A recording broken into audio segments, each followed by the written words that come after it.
Hi, I'm Cyrus, and today, in partnership with the Santa Clara County Library District, I'll be talking about expected value. Before we begin, I'd like to review some background knowledge. If you feel comfortable with basic counting techniques, feel free to skip this part of the video. Often called committee forming, combinations describe the area of combinatorics concerned with counting a committee from a group of people. Let's look at a simple example. In how many ways can 3 people be chosen from a group of 7 people? For the first person, there are 7 ways to choose them. For the second, 6. For the third, 5 ways. This gives us 7 times 6 times 5. However, we must be careful because we do not care in the order that these people are chosen. All we care about is the 3 people in the end. Therefore, we must divide by the number of permutations of these 3 people. This gives us 35 ways. A more general formula would be n choose r. This means n factorial over n factorial times n minus r factorial, where n is the total number of objects in the set, and r is the number of objects that you are choosing from the set. In this case, this formula would give us 7 choose 3s, giving us the same value before 35. Now let's move on to expected value. First, the definition. Expected value can be thought of as a generalization of the weighted average. To put it formally, it is the sum of the probabilities of the outcomes times the value of the outcomes. The formula is shown below. The closed form would be P1x1 plus P2x2 all the way to the probability of the nth event happening times the value of the nth event. Also note that the sum of the probabilities must equal 1. This formula looks more complicated than it seems. Let's look at a simple example to get a feel for it. Let's say that we are flipping a fair coin, and if we get heads, we win $10, but if we get tails, we lose $5. What is our expected winnings on each flip? Well, let's apply our formula. The probability of flipping a heads is 1/2 times our winnings $10 plus the probability of flipping a tails 1/2 times our winnings, which in this case is actually negative $5. This would give us $2.50, the expected value of each flip. But let's look at this problem intuitively. Let's say we flip the coin 1,000 times. We would then expect 500 heads and 500 tails. Our net profit would be 500 times 10 minus 500 times 5, which would give us 2,500. Now let's divide by the number of flips 1,000. This gives us 2.5, the same value as before. Let's review some introductory problems. Number 1, what is the expected value of a dice roll? Well, we have a 1/6 probability of each event happening. So it would be 1/6 times 1 plus 1/6 times 2 all the way to 1/6 times 6. This would give us 3.5. Note how the expected value is simply the average of all the outcomes, since the probability in this case is identical for each outcome. Also note that 3.5 cannot actually be rolled, but this is simply an average of all the outcomes.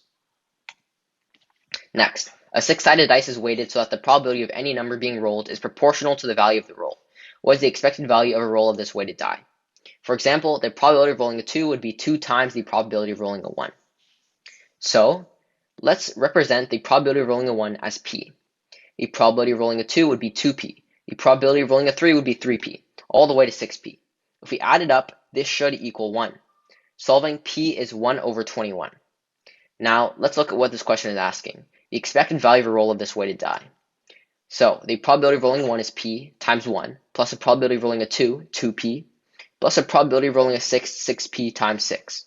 Summing this up, this equals 91P. But P is 1 over 21, so we simply substitute and get the answer as 13 over 3, or 4 1/3. Next, let's look at the 2021 Fall AMC 10B question number 16. 5 balls are arranged around a circle. Chris chooses 2 adjacent balls at random and interchanges them. Then Silva does the same, with her choice of adjacent balls to interchange being independent of Chris's. What is the expected number of balls that occupy their original positions after these 2 successive transpositions? I've depicted the situation in the bottom left. First, let's note that Chris's choice actually does not matter, because whichever pair he chooses, we can always rotate our situation so it looks exactly the same. Next, let's move on to Silva's choice. There are 3 cases. Either she chooses the same ball as Chris. For example, without loss of generality, let's say that Chris chooses A and B. If Silva also chooses A and B, all 5 balls would occupy their original position. If he chooses AE or BC, 2 balls would, or if she chooses a pair of balls that are completely different from Chris's, 1 ball would occupy its original position. Let's translate this into expected value. For the first term, 5 balls would occupy the original position times 1/5. because Silva has 5 choices to pick a pair of balls, and only one of them would satisfy our first case. 5 times 1/5 plus 2, which would be the 2 balls occupying their original position, times 2/5 plus 1 times 2/5. This would equal D 2.2. Let's move on to some intermediate problems. To begin, let's look at the linearity of expectation. First, let's define it. The expected value of the sum of random variables is equal to the sum of their individual expected values regardless of whether they are independent. Remember, this theorem holds even for events that are dependent.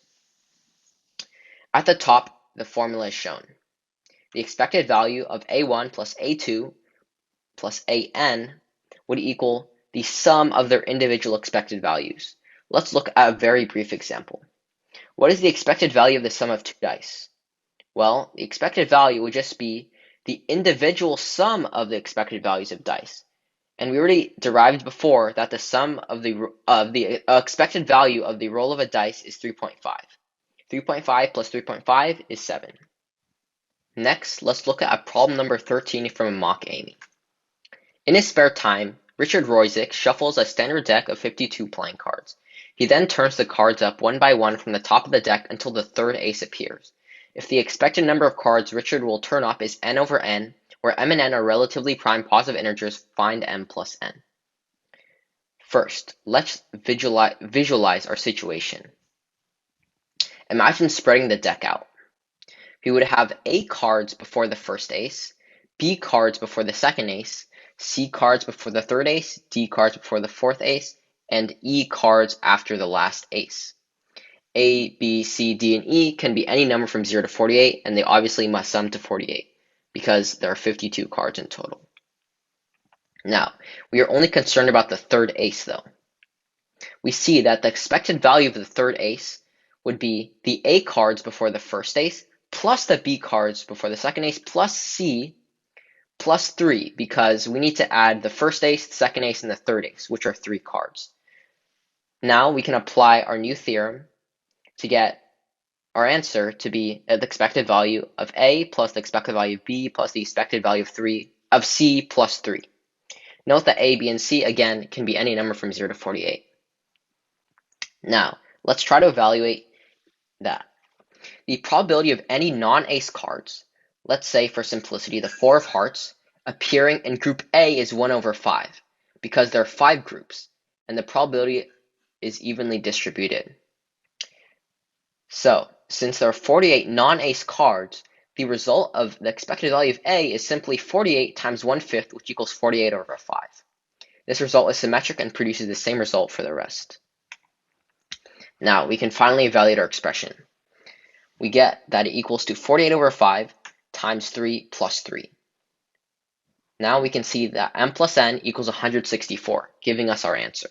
Let's look at our final problem. Peter repeatedly flips a coin until he gets 2 heads in a row. What is the expected number of total tails he gets before this happens? First, let's note that as soon as Peter gets a tails, it's almost like he has, quote, reset his count. Therefore, we can construct 3 cases. By the way, first let's compute what is the total number of flips he gets before this happens. Then we'll deal with the tails parts later. Let's represent x as our answer. First, case 1. Let's assume Peter is extremely lucky and he gets 2 consecutive heads. The probability of this is 1/2 times 1/2, and this will take 2 flips. The expected value is simply 1/2. Let's look at the second case. A tails appears. This can be thought of wasting a flip because now we have to reset.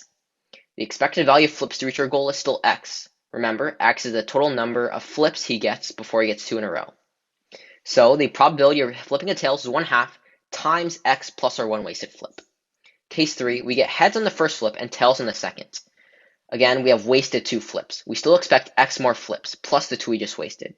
The probability of this is 1/2 squared times x plus 2. So we set x to be equal to the sum of all our cases. Evaluating this gives us x equals 6. However, we are not done, because x is the total number of flips, not the expected number of total tails. However, we can simply note that the expected value of heads must always equal the expected value of tails because their probabilities are equal. Therefore, 2 times the expected value of tails is 6, and the expected value of tails before you get two heads would be equal to 3.